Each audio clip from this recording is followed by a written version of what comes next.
Black Wind Story Channel ကိုအားပေးနေကြတဲ့ပရိသတ်များမင်္ဂလာပါရှင်။ဒီကနေ့ထောက်လင်းတင်ဆက်ပေးခြင်းတဲ့ဇာတ်လမ်းကတော့စာရေးသူပန်သူငယ်ရေးသားထားတဲ့ဒူရဲအုပ်ရွှေကြာရန်နဲ့ကမာရွတ်ဘူတာလူတတ်မှုဆိုတဲ့ဇာတ်လမ်းလေးပဲဖြစ်ပါတယ်။ဟုတ်ကဲ့ပါရှင်။ဇာတ်လမ်းလေးမတင်ဆက်ခင်မှာတော့ channel လေးကို like and subscribe လေးလုပ်ထားပေးရင်လည်းဘေးနောက်မှာရှိတဲ့ notification လေးကိုနှိပ်ပေးရင်အားပေးကြပါအောင်ရှင်။ကျေးဇူးတင်ပါတယ်။ဒါဆိုရင်တော့ဇာတ်လမ်းလေးကိုပရိသတ်တွေအတွက်ကျမကေကဖတ်ပြပေးသွားပါမယ်။နားဆင်ပေးပါအောင်။မကြခင်ရောက်ရှိတော့မိမှတ်တိုင်မှာကမာရွတ်ဘူတာမှတ်တိုင်ဖြစ်ပါတယ်ရှင်။ YBS မှာတတိပေးတဲ့အဆောင်ထိုင်ကောင်ထက်မှဖြက်ကနေထအရက်ပန်းဤရဲ့ဦးကောင်နဲ့မိုက်ကနေဖြစ်သွားတဲ့အတွက်ဘေးဘက်ရှိတိုင်တစ်ခုအားအာပြုစုပ်ကင်ထားလိုက်ရပါတယ်။ရခင်ရက်တွေနဲ့မတူယခုရက်ပိုင်းအတွင်းဈေးရောင်းကောင်းလာပါတယ်။လာပြေနေနဲ့တိုက်ဆိုင်ရလာမသိဖျားတွင်လူစီကားလာပြီးရခင်စနေတနင်္ဂနွေနေ့ပိတ်ရက်များတွင်သာဈေးရောင်းကောင်းလာတော့လေယခုရက်ပိုင်းမနက်မိုးလင်းမှညမိုးချုပ်သည့်အထိလက်မလဲအောင်ရောင်းကောင်းနေတယ်။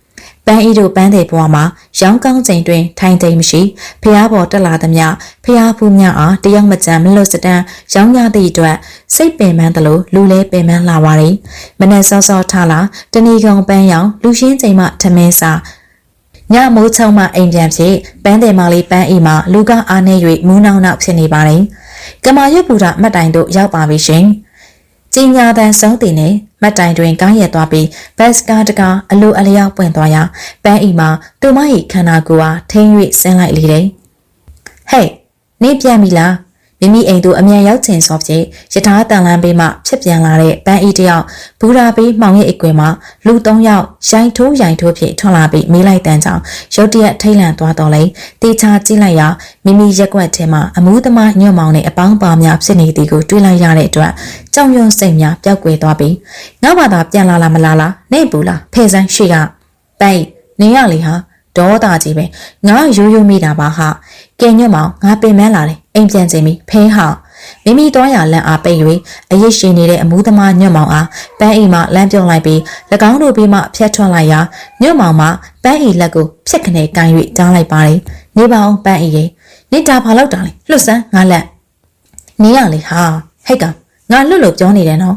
ဘာဖြစ်နေကြတာလဲဟေ့ညောင်မောင်ကောင်းဆောင်သောအမှုသမားတအုပ်နဲ့ပန်းဤမှာဆွဲလာရန်လာဖြစ်နေစဉ်ဘူတာဘက်မှထွက်လာတဲ့လူတစ်ယောက်ထံမှဟိတ်ဟောက်မေးလိုက်တဲ့အားကြားလိုက်ရတဲ့အတွက်ကြည့်လိုက်ရရက်ွက်လူကြီးဦးစိန်တောင်ဖြစ်နေသည်ကိုတွေ့ရပါတယ်ဟာဦးလေးပေးပြီးစရာဦးမင်းတို့ကောင်တွေကိုရက်ွက်ထဲကမိန်းကလေးကိုပြန်နှောက်ရှက်နေကြတယ်ပေါ့လေမဟုတ်ရက်ွက်လူကြီးဦးစိန်တောင်မှာအသက်50ကျော်အရွယ်ငွေကြေးပြည့်စုံသူတူဖြစ်ပြီးရက်ွက်တာရင်နာရေးကိစ္စများတွင်လက်မနေပဲကူညီတတ်သူဖြစ်သည့်အပြင်နာမည်ပြမရှိဇနီးသားသမီးများနဲ့အေးချမ်းတည်ငြိမ်စွာနေလေးရှိသူတူဖြစ်သောကြောင့်တရက်ကွက်လုံးကြောက်ရွံ့ယူသေးရသူတူဖြစ်လျက်ညွန့်မောင်နဲ့အမှုသမားများမှာအထိတ်တလန့်ဖြစ်ဘူးကွယ်နေစေပန်းဤမှာအလကားလိမ့်နေတာဦးတမီးကိုလမ်းပိတ်ပြီးအတင်းစကားလိုက်ပြောနေတာဟာနေရလေမဟုတ်ပါဘူးရိုးမိတာကိုမဟုတ်ဘူးဦးလေးကျွန်တော်ကဲတော်အထက်မပြောနဲ့တော့ကို့နှမအရွယ်ကိုမကာကွယ်တဲ့အပြင်စိတ်နှောက်ရှက်ပေးခြင်းတဲ့ကောင်တွေမင်းတို့မနဲ့ကြောင်ရုံလာခဲ့ကြဗျာဦးလေးကျွန်တော်တို့ဘာလုပ်မိဟဲ့ကောင်မရှိနဲ့တွားအခုချက်ချင်းမင်းတို့နဲ့မနဲ့မှတွေ့မယ်ဦးစိန်တောင်အားဘာမှပြန်မပြောရဲ၍တီးခံလိုက်ရတော့လေအမှုသမားများမှာပေဆောင်မသွားခြင်းဖြင့်လှည့်ထွက်သွားလျာ၎င်းတို့ထွက်သွားတဲ့နဲ့ဦးစိန်တောင်မှာပန်းအီယာကဲသမီးမှောင်နေပြီပြန်တော့ဒီကောင်တွေကကိုယ့်ရက်ွက်ထဲရမို့လို့ခြောက်လို့ရတာတခြားဆိုရင်တော့သမီးအတွက်အန္တရာယ်ရှိနိုင်တယ်ဟုတ်ကဲ့ပါဦးကျေးဇူးပါနော်ရပါတယ်ကွယ်ဒါနဲ့သမီးဒီဘက်ကပြန်မှာမဟုတ်လားဦးစိန်တောင်မှာဘူရာတန်လန်းပေးရှိရက်ွက်ထဲသို့သွားတော့ဖြက်လန်းတစ်ဖွဲဖြစ်နေတဲ့လမ်းကြားလေးအားလှမ်းပြ၍မေးလိုက်ရဟုတ်ဦးအဲ့ဒီကနေသွားမှာကဲလားအဲ့ဒါဆိုရင်လမ်းတင်ပြီးဥမနဲ့သွားစရာရှိလို့လက်မှတ်လာဝေတော့ရက်ွက်အစည်းအဝေးရှိလို့ဓမ္မယုံကို8နာရီမထိုးခင်အမိသွားရမယ်လာဦးနဲ့အလန်းကြောင်နဲ့လိုက်ခဲ့ဟုတ်ကဲ့ဦးကျေးဇူးပါရှင်သမီးတယောက်တည်းဖြစ်နေတာအခုမှစိတ်အေးသွားရတော့တယ်အေးပါကွယ်ရပါတယ်ဒါနဲ့သမီးအပြန်နောက်ကြတယ်နော်နောက်ကြဆိုဒီရပိုင်းဈေးရောင်းကောင်းလို့ဦးရဲ့အဖေရဲ့ဈေးဘိုးလေးရဲ့လိုနေတာပြည့်တော်မယ်လေဒါကြောင့်ပန်းတယ်မာလေးပန်းအင်းနဲ့ရက်ွက်လူကြီးဦးစိန်တောင်းတို့မှာစကားတပြောဖြင့်ဘူဒါပေးရှိအမောင်တူများလွှမ်းနေသောလမ်းကြားလေးသို့တိုးဝင်ပျောက်ကွယ်သွားလေတော့တယ်နနက်ဝေးလင်းအချိန်ရန်ကုန်မြို့တွင်ဘူဒါလေးများအားလှည့်ပတ်ပြေးဆွဲနေတဲ့လော်ကက်ရထားမှာရှေ့တွင်မြင်နေရသောကမာရွတ်ဘူဒါ၌ရက်တန်ရန်ခလန်းလန်းမှအရှိန်သက်အုပ်ဆွဲ၍ဘူဒါတွင်သို့ဝင်လာလေသည်ဘူရာတွင်ရောက်သည်နှင့်9မိနစ်ခန့်ရက်တန့်ထားရာရထားပေါ်သို့ပြေးလွှား၍ တက်သူကတက်စင်းသူကစင်းပြေရှုပ်ရှက်ခတ်နေစေယထာဘော်တို့လူကြီးတယောက်လင်းမြန်စွာပြေးတက်သွားပါတယ်ထိုလူကြီးယထာဘော်တို့တက်ပြီးတင်နဲ့ယထာမဘူတာမပြန်လဲထွက်ခွာရန်အချက်ပြီးအုပ်အောဆွဲလိုက်ပြီးလျင်ဖြည်းဖြည်းချင်းဘိန်းလိန်၍ဘူတာယုံထဲမှစတင်ထွက်ခွာစဉ်ယထာတန်လန်းရှိတန်လန်းလွှဲနေရမှာမိယထာဝန်ထမ်းတယောက်မှအလံဒီပြ၍တားလိုက်ရယထာမှဆက်လက်ထွက်မရပဲရက်တန့်ရလေတယ်။ဘာဖြစ်တာလဲဟာယထာဘာလို့မထွက်တော့တာလဲအရေးကြီးပြီးစိုးမကွာယထာတွေကအဲ့လိုပဲအချိန်ကမမှန်ထွက်ချိန်ကနောက်ကျဒါကြောင့်အရေးကြီးရင်ကားနဲ့သွားလို့ပြောတာနေပါအောင်ရှောက်ပြောမနေနဲ့ရှေ့ကလမ်းမပေးတာဥစိန်တောင်မှာမိမိဘေးရှိခရီးသည်များအချင်းချင်းတယောက်တစ်ပေါက်ပြောနေတဲ့နားဆွင်နေရင်ပတင်းပေါက်မှခေါင်းပြူ၍အကြည့်မိမိကြည့်နေသောပတင်းပေါက်နာတို့လူတယောက်ပြေးကပ်လာပြီးဦးလေးစင်အမြန်စင်းခဲ့ဟိတ်ကောင်ဘာဖြစ်နေရလဲငါဘာလို့စင်းရမှာလဲဟိုမှာအလောင်းတွေ့လို့ဟေးဘသူ့အလောင်းလဲပါမောင်ဥစိန်တောင်မှာမိမိအားမျက်စိမျက်နှာပြက်ကပြောနေတဲ့ရက်ွက်ထဲကတောက်တူမရဘာခိုင်းဘာလှုပ်လေးရှိပြီးရက်ွက်ထဲအလုံးမရှိတော့ရင်ဘူရာတို့လာ၍ကောင်းထမ်းလေးရှိတဲ့အလောက်ကျန်းကူလီသမားဘာမောင်အားမေးလိုက်ရင်မှပန်းဤအလောင်းနဲ့ဦးလေးပန်းတယ်မလေးပန်းဤလေဟာဘာမောင်ဤစကားအစုံဥစိန်တောင်မှာထိုင်ရမအဆက်ကနေထိုင်ရလိုက်ပြီးယထာအတွဲပေါ်မှာလင်းမြန်စွာဆန်းလိုက်ပါတယ်ဟေ့တယောက်မှအနာမကက်နဲ့ကမာယုစကန်ကိုကြောင်းကြားပြီးလို့ရဲတွေရောက်နေပြီအခုအော်မနေနဲ့ယထာပေါ်မှာဆင်း၍တွန့်လက်စွာရှောက်သွားသောဥစိန်တောင်မှာယထာတန်လန်းပေါ်တွင်သာမကဘေးဘက်တွင်အုံခဲနေတဲ့လူအုပ်ကြီးဤတယောက်တစ်ပေါက်စုညံစွာပြောနေတဲ့စကားများအားနားထောင်ရင်လူအုပ်ကြားတဲ့သူအတင်းတိုးဝင်လိုက်ရာမြေကြီးပေါ်တွင်လဲကျနေတဲ့မိန်းကလေးအလောင်းတစ်လောင်းအားရဲတပ်သားများဝိုင်းအောင်ကြည့်နေသည်ကိုတွေ့လိုက်ရပါတယ်ဟဲ့လူတွေနောက်ဆုံးဝိုင်းအောင်နေတဲ့လူကြီးအားရဲရရှိတဦးမှအော်ဟစ်အမောင်းထုတ်လိုက်ပြီး၎င်းမှာဘေးဘက်ရှိရဲတပ်သားတဦးအားအေးစိန် CID ကိုအကြောင်းကြားမယ်ဟဲ့အလောင်းမတရားတွေနဲ့ရိုးလူသိမ်းမှုမဟုတ်ဘူးလူတက်မှုမင်းတို့ကောင်နေတယောက်မှအလောင်းကိုမထိနဲ့ CID ရလာတဲ့ဒီအဲ့ဒီမှာတေချာစောင့်ကြည့်နေကြကြားလားဟုတ်ကဲ့ဆရာဖះလူတက်မှုဆိုပါလားကလေးမလေးအသက်ခံရတာပေါ့ရဲရရှိစကားအစုံလူအုပ်ထဲတွင်ရက်ကြည့်နေတဲ့ဥစိန်တောင်မှာစိတ်မကောင်းခြင်းကြီးစွာဖြင့်ရေရွတ်လိုက်ပါတယ်ဟိုးအိတ်ချင်လိုက်တာကွာအမှုရဲတစ်ခုဟာအချိန်အတန်ကြာဖတ်ရှုနေရမှာခန္ဓာကိုယ်တစ်ခုလုံးညောင်းညလေးလံ၍အိတ်ချင်လာတဲ့ကဲ့သို့ခံစားလာရတဲ့အတွက်ရွှေကြရက်မှာမိမိကြည့်နေတဲ့အမှုတွင်းအားပိတ်လိုက်ပြီးစပွဲပေါ်လက်ထောက်၍မိမိနှစ်ဖူးအားလက်ဖြင့်ထိထားပြီးမျက်စိမှိတ်လိုက်စဉ်ရွှေကြရန်၏ခန္ဓာကိုယ်မှာအခန်းထဲမှလွင့်ကနဲ့လေးရနဲ့တစ်ခုတည်းသို့ရောက်သွားလေတယ်။သူမ၏ခန္ဓာကိုယ်မှာလွင်မျောနေရမှတဏှာသို့အရောက်ရက်တန့်သွား၍မျက်လုံးများအားဖွင့်ကြည့်လိုက်ရာမင်းမောင်နေသောနေရာတစ်ခုသို့ရောက်နေပါတယ်။ဒါပဲနေရာပါလေ။မိမိရောက်နေတဲ့နေရာအားလှည့်ပတ်ကြည့်လိုက်ရာအဆောင်အဦးလိုအမိုးများအားတွေ့ရပြီးဘေးဘက်တွင်လည်းမီးရောင်မိန်လေးများဟိုတကွက်ဒီတကွက်တွေ့နေရသည့်အပြင်ခုံတန်းလေးများကိုတွေ့ရပြန်တဲ့အတွက်ရွှေကြရန်မှ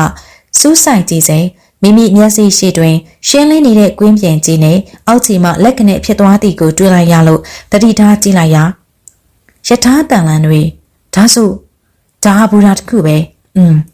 ရိုးရိုးဘူရာယုံငယ်လေးပဲဘူရာယုံနဲ့ခုံတန်းများ၏ပုံစံအားကြည့်၍ဘူရာယုံမှာဘူရာကြီးမဟုတ်သေးငယ်တဲ့ဘူရာယုံတစ်ခုဖြစ်မှန်တတိထားမိပါတယ်လမ်းဘူတာပဲဘာဘူရာပါလဲရှာကြည့်မှစန်တဝဝဖြင့်ရှောက်လာရမှတွေ့ပြီရှေ့မှာဘူရာနာမည်ရေးထားတဲ့ဆိုင်းဘုတ်သွားဖက်မှာဘူရာဆိုင်းဘုတ်အားတွေ့လိုက်သည်နဲ့ရွှေကြရန်မှာဝမ်းသာအားရဖြင့်အောက်သို့မကြည့်တော့ပဲရှေ့သို့အမတ်တမဲ့လှမ်းလိုက်ရအေးဘာတွေလဲမိမိခြေထောက်ဖြင့်တစုံတစ်ခုကိုတိုက်မိလိုက်တဲ့အတွက်အောက်ကိုငုံကြည့်လိုက်ရာရေထည့်ထားတဲ့ပုံးတစ်ခုကိုတိုက်မိလိုက်သည်ကိုတွေ့လိုက်ရတော့ကြောင့်မှောက်သွားတဲ့ပုံကိုကောက်ယူမိအပြုဘေးဘက်အမောင်ထဲမှလက်တစ်ဖက်ထွက်လာပြီးရွှေကြရန်၏လက်ကိုဖြတ်ကနေဖမ်းဆွဲလိုက်ပါတယ်မင်းဘသူလဲဘာလို့ငါလက်ကိုဆွဲတာလဲမိမိလက်အားစုပ်ကင်ထားတဲ့အေးဆက်လက်တစ်ဖက်အားကြည့်လိုက်ရာလက်ချောင်းများမှာရေအမြဲကန်နေပုံရပြီးရေနူးပြီးပဲကြီးကွန်တွန့်နေသည်ကိုတွေ့ရပြီးလက်သေးကွန်များတွင်စိုးထားတဲ့လက်သေးနီအယောင်များမှလည်းလှလှပပမရှိတော့ပေဟိုတကွက်ဒီတကွက်ပြက်နေသည်ကိုတွေ့ရပါတယ်လက်သေးနီစိုးထားတဲ့လက်ချောင်းများအားတွေ့လိုက်ရတဲ့အတွက်မိမိအားကင်ထားသူမှမိန်းကလေးဖြစ်မှန်အတက်သိစွာရွှေကြရန်မှအမောင်တဲသို့စူးစိုက်ကြည့်လိုက်စဉ်စပင်များဖားလျားချ၍ခေါင်းငုံထိုင်နေတဲ့ကောင်မလေးတစ်ယောက်ကိုတွေ့လိုက်ရပါတယ်ညီမလေးကဘာတူလဲမီးတာဖြီလီဘာလို့ဒိုးလက်ကိုဆွဲထားရတာလဲ ကောင်မလေးရဲ့ဘေးမှာချင်းတောင်တစ်ခုချထားပြီးချင်းတောင်ထဲမှာပန်းအမျိုးအစားစုံလင်စွာစီးထားတဲ့ပန်းစည်းများကိုတွေးလိုက်ရသဖြင့်ရွှေကြရံမှသဘောပေါက်သွားပြီးညီမလေးကပန်းရောက်လာလားခုနဒိုးတိုက်မိတာမင်းရဲ့ပန်းစည်းတွေရေစီးတဲ့ရေပုံးထင်နေ sorry ကွာဒိုးမမြင်လို့ဟင်ရွှေကြရံမှာပန်းချင်းကိုကြည့်၍ပြောလိုက်ပြီးမိမိလက်ကိုစောက်ကင်ထားတဲ့ကောင်မလေးအားပြန်ကြည့်မိမိလက်ကိုကင်ထားသောလက်ပြုတ်သွားသည့်အပြင်ကောင်မလေးမရှိတော့ညီမလေးဘဲပြောက်သွားတာပါလေပျောက်သွားတဲ့ကောင်မလေးအားအော်ဟစ်ခေါ်နေမိစေရွှေကြရံမှာကောင်မလေးစောက်ကင်သွားတဲ့မိမိလက်ထဲတစ်စုံတစ်ခုတန်းရှိနေတဲ့ကဲ့သို့ခံစားလိုက်ရ၍လက်ထဲမှာအရာလေးကိုယူကြည့်လိုက်ရဘာလေးပါလဲစက်ကူစုံလေးထိန်သားမှာပြင်းနေပါလားရထားလက်မှတ်လေးပါလားစာရွက်ကလေးတစ်ခုဖြစ်ပြီးထိပ်ပိုင်းမှာစုပ်ပြဲနေသဖြင့်တေချာကြည့်လိုက်ရာမိရထားလက်မှတ်ကလေးဖြစ်နေသည်ကိုတွေးလိုက်ရတဲ့အတွက်တေချာစူးစိုက်ကြည့်စေရှက်ဆိုပြီးအတန်ကြားရဘယ်တော့မလို့လဲညီမလေးခဏမင်းစရာရှိလို့မိမိရှိမှရှောက်သွားတဲ့ကောင်မလေးအားပြန်တွေးလိုက်ရာရွှေကြရံမှာလက်ထဲမှာလက်မှတ်ကလေးကသူမ၏အင်ဂျီအိတ်ထဲသို့ထိုးထည့်လိုက်ပြီးကြောခိုင်းထွက်သွားနေတဲ့ကောင်မလေးရဲ့ပခေါင်းတစ်ဖက်ကိုဆွဲအလိအမလီဘလို့ကြီးလဲဦးကောင်းမှတချမ်းကြည်နေပြီးမျက်လုံးနှလုံးနေရမှာမျက်စံမရှိဟောင်းလောင်းပေါက်ကြီးဖြစ်နေပါတယ်ပါးစပ်မရှိတဲ့ဖြူဆုံမျက်နှာကြီးတစ်ခုဟာတွေးလိုက်ရသဖြင့်ရွှေကြရံမှာထိတ်လန့်သွားစဉ်၎င်းမှငေးကြည့်နေသောရွှေကြရံတံဝုန်းနဲ့ခုံအုပ်လိုက်ပါတော့တယ်အာမိမိပေါ်သို့ရောက်လာတဲ့အေးဆက်ဆက်ခန္ဓာကိုယ်၏အထီးတွေ့အားစက်သိန်းထစွာခံစားလိုက်ရစဉ်ရွှေကြရံမှာမြေကြီးပေါ်သို့ထိုးကောင်မလေးနှင့်လုံးထွေးကျသွားလေတော့သည်သမီးဟင်ဘာဖြစ်တာလဲအိပ်ကျော်သွားတာလားမိမိရဲ့ခန္ဓာကိုယ်အားလှုပ်နိုးကပြောလိုက်တဲ့အတန်ကြောင့်မျက်လုံးဖွင့်ကြည့်လိုက်ရာမိခင်ဖြစ်သူအားတွေးလိုက်ရသဖြင့်မိကနေဖြစ်သွားလို့ပါမမေဒါဆိုလဲကရင်မော်တက်လေသမီးရဲ့ထိုင်ရကြီးနဲ့အညောင်းမီနေပါမယ်ဟုတ်ကဲ့သမီးအိတ်တော့မယ်မမေအေးနားလိုက်တော့နော်မမေတကားပိတ်ခင်မယ်ဟုတ်ကဲ့မိခင်ဖြစ်သူစကားကြောင့်ရွှေကြရံမှာထိုင်ရမှထ၍ကရင်စီသို့ရှောက်သွားရင်ပြောလိုက်ရာမိခင်ဖြစ်သူမှာသူမတတိပေးပြီးအခန်းတကားပိတ်၍ထွက်သွားလေတော့တယ်ဘူရာတခုပန်းတယ်ကောင်မလေးရထားလက်မှတ်အပြင်းလေးတခုတော့တခုပဲကရင်ထက်တွင်အလဲချအိတ်လိုက်တော့လေရွှေကြရံမှာအိတ်မပြောမျက်စိမိတ်ထားတော့လေသူမ၏အတွေးထဲတွင်မိမိရဲ့အိမ်မက်ထဲမှာအရာများအားတခုချင်းစီဆက်တွေးကြည့်နေမိပါတယ်ရွှေကြရံတက်ဖွင့်မှုခေါ်နေတဲ့မိမိရုံကန်တဲ့သူဝင်လာရုံရှိသည်လောက်ပေါ်ကိုင်မဲ့တယောက်မှလာကြောင်းကြားတဲ့အတွက်ရွှေကြရံမှာရုံကန်ထဲမှပြန်လဲထွက်လာပြီးတက်ဖွင့်မှုရုံကန်ရှိရာသို့ရှောင်လာပါတယ်လေးစားပါတယ်ရွှေကြရံတက်ဖွင့်မှုမှာရုံကန်ထဲဝင်လာပြီးမိမိရှိအယူသေးပေးလိုက်တဲ့ရွှေကြရံအားအသေးမပြုတ်ခေါင်းငိမ်ပြောလိုက်ပြီးကမာရွတ်ပူတာမှာလူတက်မှုဖြစ်တဲ့ရွှေကြရံဟုတ်ကဲ့မင်းညဖြစ်တယ်လို့ခံမှန်းရပြီးဒီနေ့မနက်9နာရီခွဲလော်ကီထားထွက်ချိန်တန်လန်းပြီးမှအလောင်းတွေ့ရတယ်။ကမာယုစခန်းကတရင်ကြားချင်းတွားကြည့်တော့လူသိမှုမဟုတ်ပဲလူတမ်းမှုဖြစ်နိုင်တဲ့လက္ခဏာတွေတွေ့ရလို့ဆရာတို့ကိုအကြောင်းကြားတယ်။ဟုတ်ကဲ့အသက်ခံရတာကဘူရာနဲ့မနီမူရက်ကွက်ထဲကပန်းတယ်မလေးတယောက်ပါအလောင်းရဲ့အနေထားနဲ့ကမာယုစခန်းမှုရဲ့ပြောပုံရဆိုရင်အတ္တမကျင့်ပြီးမှတက်တဲ့အမှုလို့ယူဆရတယ်။ဟုတ်ကဲ့အလောင်းကိုမော်ဂျီရီယူလာပြီလားမယူရသေးဘူးရဲအုပ်ဦးပါတော်နဲ့အဖွဲ့ကိုတော့လွှတ်လိုက်ပြီးအခုလောက်ဆိုရင်ရောက်နေကြရောပေါ့မင်းကိုလမ်းအကြောင်းကြားမလို့လို့တော့အကျင့်ကရောက်လာလို့ခေါက်ခိုင်းလိုက်တာဟုတ်ကဲ့အဲ့ဒါမင်းအခုကမာရွတ်ပူတာကိုလိုက်သွားပါဦးပါတော်တယောက်တည်းစိတ်မဆာရဘူးမင်းအမြန်ဆုံးလိုက်သွားပြီးဘာအကြောင်းထူးလဲရုံးကိုအကြောင်းကြားပါဖြစ်နိုင်ရင်တရားခံကိုအမြန်ဆုံးလက်ထိတ်ခတ်ပေးပါအာကုပါလေတပည့်စိတ်ချပါစရာကျမအခုပဲလိုက်သွားပါမယ်โอเคရွှေကြရင်ဦးပါတော်တို့ကိုအလောင်းမသေးလာပေးဖို့မင်းလမ်းပြောလိုက်ပါဟုတ်ကဲ့ပါဆရာတင်လာလည်းကိစ္စမရှိပါဘူးအဓိကအလောင်းမဟုတ်ပါဘူးအလောင်းကိုတခြားစစ်ဖို့ကမူခင်းဆရာအောင်ပဲသိမှာပါကျမတို့မသိနိုင်ဘူးလေကျမအတွက်ကပုံရင်းချိန်အထောက်ထားနဲ့ပစ္စည်းသက်တွေလူသက်တွေကအဓိကကြပါနေရှင်မှန်တာပေါ့တပည့်ဒါကြောင့်တပည့်တွေထဲမှာအထက်မြတ်ဆုံးဖြစ်တဲ့မင်းကိုအားကိုးတာပါဆရာအားကိုးရတာနဲ့ထိုက်တန်အောင်ကျမကြိုးစားပါမယ်ရှင်ခွင့်ပြုပါအောင်ဆရာလေးစားပါလေရွှေကြရံ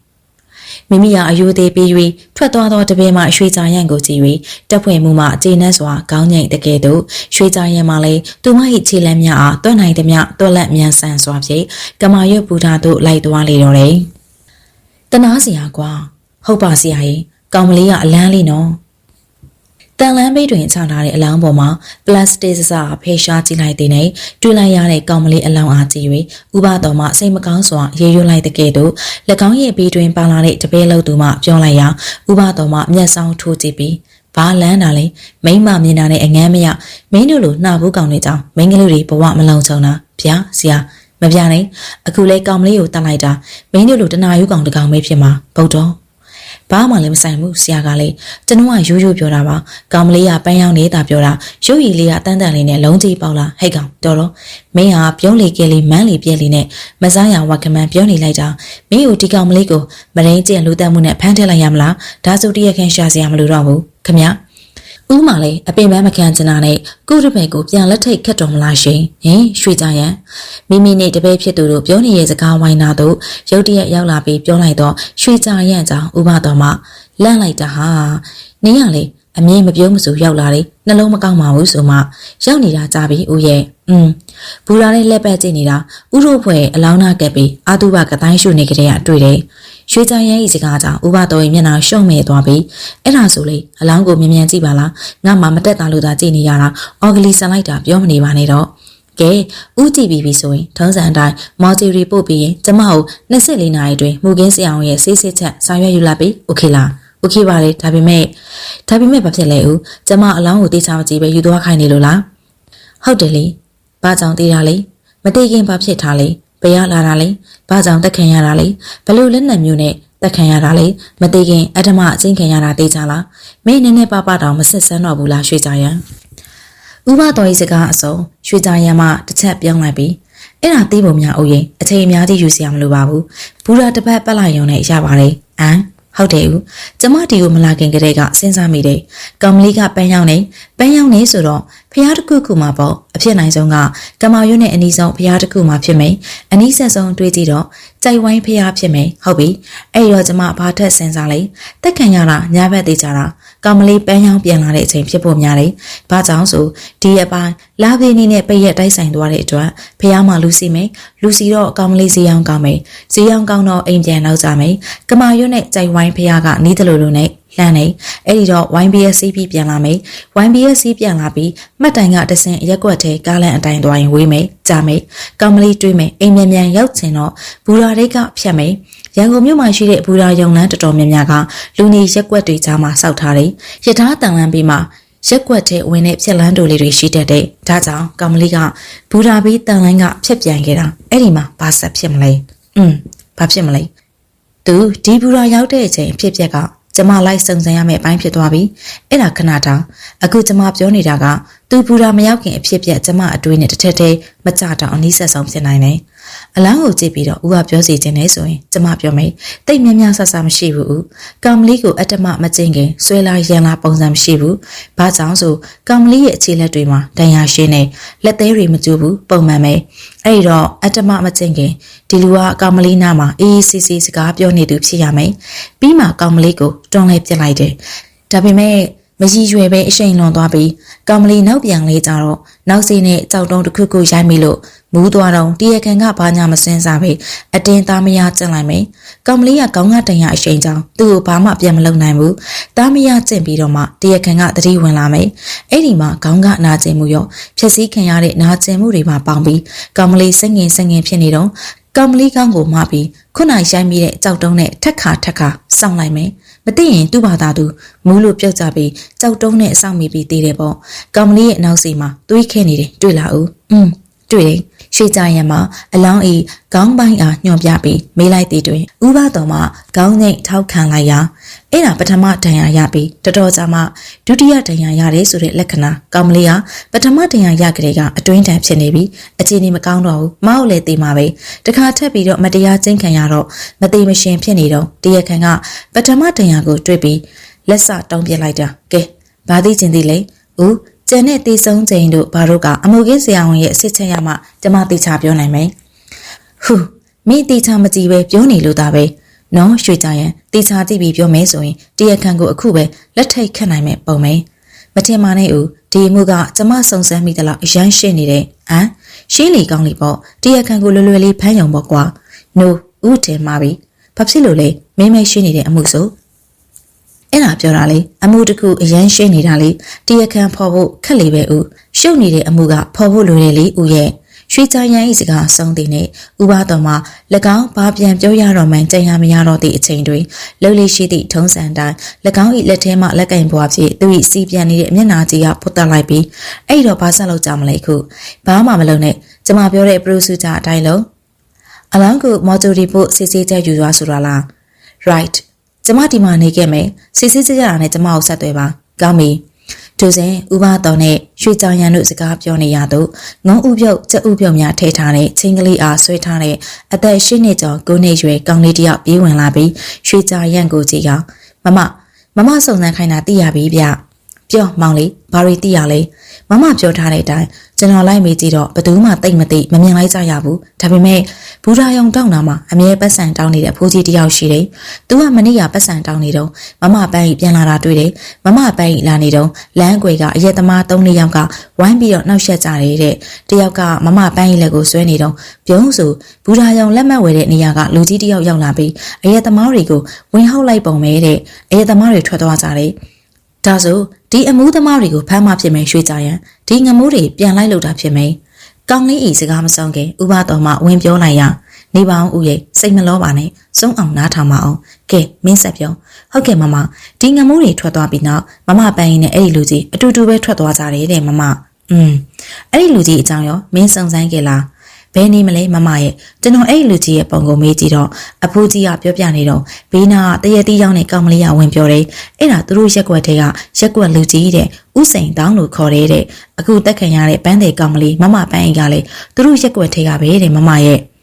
good မင်းတော်တယ်မောင်တူမင်းငါ့ကိုအဲ့ဒီတရက်တီးရောက်နေကောင်မလေးစီကိုခေါ်သွားပြီးကြလားဟုတ်ကဲ့မမရှော့မင်းအတွက်မောင်ဖို့ကျေးဇူးပဲမမတရက်တီးရောက်နေကောင်မလေးစီကိုသွားစရာလိုတော့လို့လားအခုပဲကမယုစခန်းကိုလိုက်သွားပြီးပန်းတဲ့ကောင်မလေးနေတဲ့ရက်ွက်ကိုမိရက်ွက်လူကြီးဥစိန်တောင်ကိုဆွဲစစ်လိုက်ပြီးနေပြီလေဘာလို့လေးကောင်ခံမလေးရွှေချာရန်ရဲ့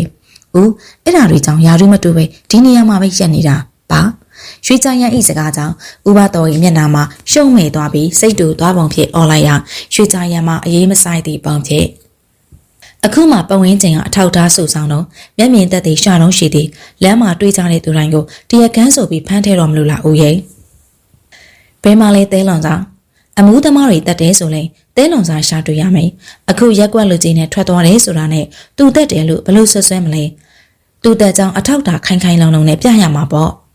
့မလို့ပါဘူးအမှုသမားတွေခေါ်ပြီးရိုက်စစ်လိုက်မဟုတ်မှန်းတေတိုင်းအဲ့ဒီရက်ွက်လူကြီးကိုပဲနှစ်ခါရိုက်မစစ်ရပါဘူးကွာတော်စမ်းမှာဥပါတော့ရိုက်စစ်တယ်ဆိုတာတရခံမှန်းတေချာနေရတာနဲ့ဘူးကွယ်နေတဲ့သူအထောက်ထားခိုင်ခိုင်လုံလုံပြနိုင်တဲ့ဝေမခံမဲ့ပတ်ပြေးနေတဲ့ခေါင်းမာတဲ့တရခံစစ်စစ်တွေကိုဘလို့ပဲမေမေဝေမခံလို့မတက်တာတဲ့အဆုံးရိုက်နှက်ပြီးစင်မေးဝင်ခံခိုင်းရတာတရခံမှန်းမတေချာပဲတေသူနဲ့စကားပြောတာအတူတူတွဲထွက်သွားတာတွေ့တာနဲ့တရခံမလို့မပြောမချင်းရိုက်နှက်စိတ်ရအောင်ကျမတို့ပြည်သူရဲတွေလက်လွတ်စပယ်မလုပ်တဲ့မှုဆိုတာဥသဘောပေါက်ထားဖို့လိုမယ်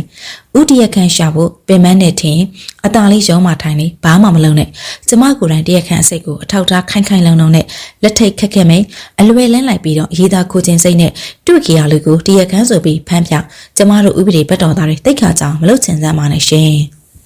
sorry ပါရွှေချာရန်ဦးစိန်လောပြီးပြောမိတာမှာရွှေချာရန်ရဲ့ထောက်ခံမှုမရှိပဲဥပတုကူမှစီးကြော်ပြီးမစစ်ဆေးပါဘူးတောင်းပန်ပါလေကွာဦးမသွားပါလေထားလိုက်ပါဦးကျမတို့တောင်းပန်စရာမလိုပါဘူးဦးနားလည်းရင်တော်ပါပြီကဲခုမော်ဂျူရီလိုက်သွားတော့ကျမလေးသွားစရာရှိတာသွားလိုက်အောင်မေးပြောပြီးတင်နဲ့ရွှေချာရန်မှသူမ၏ထုံးစံအတိုင်းလှည့်ထွက်သွားရဥပတော်မှတစုံတစ်ခုမေးစရာကြံသေးပုံဖြစ်ရွှေချာရန်ခဏရှေ့သူအာယုံစိုက်သွားနေတဲ့ရွှေချာရန်မှာဥပတော်၏ခေါ်တန်းကြောင်းနောက်သူအမတ်တမဲ့ကြီးလိုက်စဉ်တွင်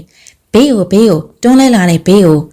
ဘူရာထဲမှတွာလာပြီးအော်ဟစ်တတိပြီး၍တွန်းလာတဲ့ကုန်ပစ္စည်းအပြည့်တင်ထားတဲ့တွန်းလဲတစ်ခုမှာနောက်သူလိမ့်မကြည့်ပဲကြောခိုင်းရက်နေတဲ့ရွှေချာရန်အားဝင်တိုက်လိုက်လေတော့သည်ဟာတတိထားရွှေချာရန်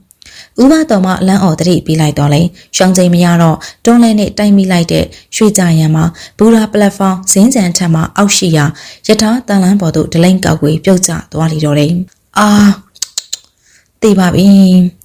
ပလက်ဖောင်းမှာအောက်သို့အရှိန်ဖြင့်ပြုတ်ကျသွားတဲ့ရွှေချာရန်မှာတတိကြီးစွာဖြင့်လဲကျနေရမှပြန်ထားလိုက်စိသူမ၏မျက်စိရှိတူရှူရှိဘူရာဖြက်လန်းလေးတစ်ခုအားမြင်သွားလေတယ်။ထိုလန်းလေးအားတေချာစူးစိုက်ကြည့်နေစိရွှေချာရန်၏မျက်လုံးထဲသို့ပုံရိပ်ဖြူဖြူလေးတစ်ခုတိုးဝင်လာပါသည်။ပန်းဤထိုပုံရိပ်အားတွေးလိုက်တဲ့နဲ့ပန်းတဲ့မာလေးပန်းဤဖြစ်မှန်အတက်သိစွာ ရွှေကြရံမှသူ့နောက်စီသို့လိုက်ခဲ့ရန်လမ်းခေါ်လိုက်လေတော့သည်ဟေးရွှေကြရံဘယ်လဲရွှေကြရံမှာလမ်းကြားထိပ်မှမိမိအားလက်လန်းပြနေတဲ့ပန်းဤတန်အာယုံရောက်သွားသည်ဖြစ်၍ပဝင်းကျင်အားအမှုမထားတော့ပဲတတိကင်းမဲ့သူကဲ့သို့တန်လန်းပေါ်မှတဖြည်းဖြည်းပန်းဤလက်ပြနေရသို့ရှောက်လန်းသွားလျာဥပတော်မှာစိုးရင်စွာလမ်းမေးလိုက်တော့လဲပြန်မဖြေပါနောက်မကြောက်သူတကဲ့သို့ဆက်လျှောက်သွားလေတော့တယ်ခေါ်မကြောက်အော်မကြောက်နဲ့ဒီကောင်မလေးဘဲကြောင်တိုးမလို့လည်းမသိဘူးတော်ပြီသူ့နောက်ကိုလိုက်နေငါအုံနောက်ပြက်တာပဲအဖက်တင်မယ်လှုပ်ဆရာရှိရလှုပ်တာပဲကောင်းတယ်လိုက်ငထုံသွားကြစို့ဟုတ်ကဲ့ဆရာတပည့်ဖြစ်သူဟာခေါ်၍ကမာရွတ်ဘူတာမှထွက်ခွာသွားလေတော့တယ်ရွှေကြရမမှုဥပတော်နဲ့တကွပဝင်းကျင်တစ်ခုလုံးအားမီလီယော့သွားသူကဲ့သို့ဖြစ်သွားပြီးဘူတာမှရက်ွက်ထဲသို့သွားသောဘက်သို့ခြုံပုံများထူထပ်စွာပေါက်နေသောဒေါ်လန်းလေးတစ်ဖွဲဖြစ်နေသောဖြက်လန်းလေးနားသို့ရောက်ရှိသွားပါတယ်ပန်းဤညီမလေးလမ်းကြားထိပ်သို့ရွှေကြရံရောက်လာတဲ့နဲ့ပန်းဤပုံရိပ်လေးမှာကြောခိုင်းဆက်လျှောက်သွားရာရွှေကြရံမှခေါ်လိုက်ပါတယ်ရွှေကြရံမှခေါ်လိုက်တော့လေပန်းဤမှလိမ့်မကြည့်တော့ပဲလမ်းပေါ်မှာရုတ်တရက်ဘေးဘက်ရှိခြုံပုံများကြားတဲ့သို့တိုးဝင်သွားရာရွှေကြရံမှ၎င်းခြုံပင်များကြားတိုးဝင်လိုက်ရာနေရာတနေရာတွင်ဘာဖြစ်တာလဲရှေ့မှာသွားနေတဲ့ပန်းဤကိုအာယုံစိုက်နေမိတော့ရွှေကြရံမှာအောက်သို့ဂယူးမဆိုင်မိပဲခြုံတော်တွေတိုးဝင်လိုက်မိသဖြင့်စူးပါတဲ့ခြုံပင်တစ်ခုနဲ့သူမဝစ်ထားတဲ့စတိုင်ပေါင်းမီညှိပြီးပြဲဆုပ်သွားလေတယ်။ကုန်ပါပြီ။ငါပေါင်းမီအသိကလေးတော့ရွှေကြရံမှာအောက်ခြေပြေးသွားတဲ့သူမရဲ့ပေါင်းမီသိကလေးကိုကြည့်ဖို့အောက်သို့မုတ်ဆိုးတူးထောက်ထိုင်ချလိုက်စဉ်သူမ၏စူးရှာတဲ့မျက်လုံးများမှာမလန်မကန်ခြုံပင်တစ်ခုတွင်ပြဲဆုပ်ညှိကြံခဲ့တဲ့အဝတ်အပိုင်းစာလေးတစ်ခုကိုလှမ်းတွေ့ရပါတယ်။ဟင်ဘယ်အဝတ်စာလေးမသိဘူးပစိုးအပိုင်းစာလေးကချင်ပစိုးပါလားအဝိစာလေးမှာယောက်ျားဝေပစိုးမှာအညစ်ရွေကြံခဲ့တဲ့အပိုင်းစာဖြစ်ပြီးရွှေကြရံမှာတိချစစ်ဆေးကြည့်ရာကချင်ပစိုးမှာပြဲကြံခဲ့သောအပိုင်းလေးဖြစ်ကြောင်းတွေ့ရပါတယ်ပစိုးစာလေးအားတိချကြည့်၍တွေးနေစဉ်ရွှေကြရံ၏နောက်ဖက်စီမှာလေတိုးတန်ကဲ့သို့ကြားလိုက်ပြီးတစုံတဦးမှဖြတ်ပြေးသွားတဲ့ကဲ့သို့ခံစားလိုက်ရတဲ့အတွက်နောက်သို့ခြာကနေလှည့်ကြည့်အမိမိမိမျက်နှာတက်တဲ့သို့လက်ညှိုးထိုးနေသောပန်းဤဝိညာဉ်အားတွေးလိုက်ရတဲ့အတွက်ထိတ်လန့်သွားပြီးတဖြည်းဖြည်းနောက်သို့ဆုပ်လိုက်ရာရွှေကြရံဤခြေထောက်မှတစုံတစ်ခုအားတက်နေမိလေတယ်။ဘာကြီးလဲမိမိရဲ့ဖနှက်အောက်တွင်ခုတုတုဖြစ်သွားတဲ့အတွက်ခြေထောက်အားဖဲကြည့်လိုက်ရာစေးပေါ်လိတ်အတူတစ်ခုကိုတွေ့ရပါတယ်။စေးပေါ်လိတ်မှာဖင်စီကန်နားကပ်သွား၍လွင့်ပစ်ထားခြင်းမဟုတ်ပဲတဝက်တစ်ပြက်တောက်ပြီးလွင့်ပစ်ထားပုံရတယ်။စေးလေးတောက်သူမှာတစုံတစ်ခုသောအကြောင်းဖြစ်စေဆက်မတောက်ချင်တော်၍ဖြစ်စေလွင့်ပစ်နိုင်ဖွယ်ရှိတော်လေဖင်စီကန်တွင်ကြိုက်ထားတဲ့ကြိုက်ရာအားကြည့်၍စေးပေါ်လိတ်အားမမောစွာတောက်သူတူဖြစ်မှန်သိနိုင်စွာ၎င်းမှာအကြောင်းတစ်ခုကြောင့်တောက်လက်ဆစေးလိတ်အားဆက်မတောက်တော့ပဲခြုံကြားတဲ့သူလွင့်ပစ်လိုက်ရန်ရှိလေတယ်မိမိတနေမိတဲ့စေးပေါ်လိတ်ကိုဖင်ပြန်ကောင်းပြန်ကြည့်လိုက်ပြီးတဲ့နေ့နမိတ်အားဖတ်ကြည့်လိုက်ရာလူငယ်လူလက်များထက်လူကြီးပိုင်းများပိုတောက်လိရှိသောဒုက္ခိတာစိတ်ပေါ်လိဖြစ်နေကြောင်းသိလိုက်တဲ့အတွက်ရွှေကြရံ၏အတွေးထဲတွင်အတိတ်တစ်ခုလက်ကနေဖြစ်သွားပြီးထိုနေရာမှလင်းမြန်စွာထွက်လာခဲ့ပါတော့တယ်။၎င်းဆောင်များကြားမှပြန်အတွက်ပန်းတယ်မလေး၏ဝိညာဉ်မှာသူမသိစေခြင်းငင်းစေခြင်းသည်များအားပြလိုက်တဲ့အတွက်ကျင်းနဲ့သွားပုံဖြင့်ရွှေကြရံ၏မျက်စိရှိမှအပြေးတိုင်ကွဲပြောက်သွားလေတော့တယ်။တက်တီကံဖြစ်နိုင်တဲ့ပစ္စည်းတစ်ခုတော့ရပြီ။ဟုံးမုတ်ဆိုတာကိုတော့ငါတေချာစုံစမ်းကြည့်ရမယ်။အရင်ဆုံးငါလိုက်တဲ့နေရာကပန်းအိနေတဲ့ရက်ွက်ထဲပဲမောင်ထွေးကိုခေါ်ပြီးတော့တရက်တီးရောက်တဲ့ကောင်မလေးစီသွားမှအတွေးနဲ့အလောက်တထက်သေးကြအောင်လှုပ်တက်လေးရှိတဲ့ရွှေကြရံမှာပန်းတယ်မလေးပန်းအိနေတဲ့ရက်ွက်ထဲသို့သွားဖို့သူမရောက်ရှိနေတဲ့ဖြက်လန်းလေးထဲမှာအထွက်မိမိရှေ့မှာရိတ်ကနေပြေးသွားတဲ့လူရိတ်တစ်ခုကြောင့်ရွှေကြရံမှာဟေ့ဘာလို့ပြေးတာလဲရက်စမ်းမိမိအားမြင်မှပြေးသွားသည်ဟုယူဆမိတဲ့ကြောင့်ရွှေကြရံမှလမ်းအော်တားမြင်လိုက်ရာ၎င်းမှထိတ်လန့်ပြီးရပ်လိုက်ပါတယ်ရွှေကြရံမှမိမိတောင်းလိုက်တဲ့အတွက်ကြောက်ရွံ့စွာရက်နေသူအားကြည့်လိုက်ရာ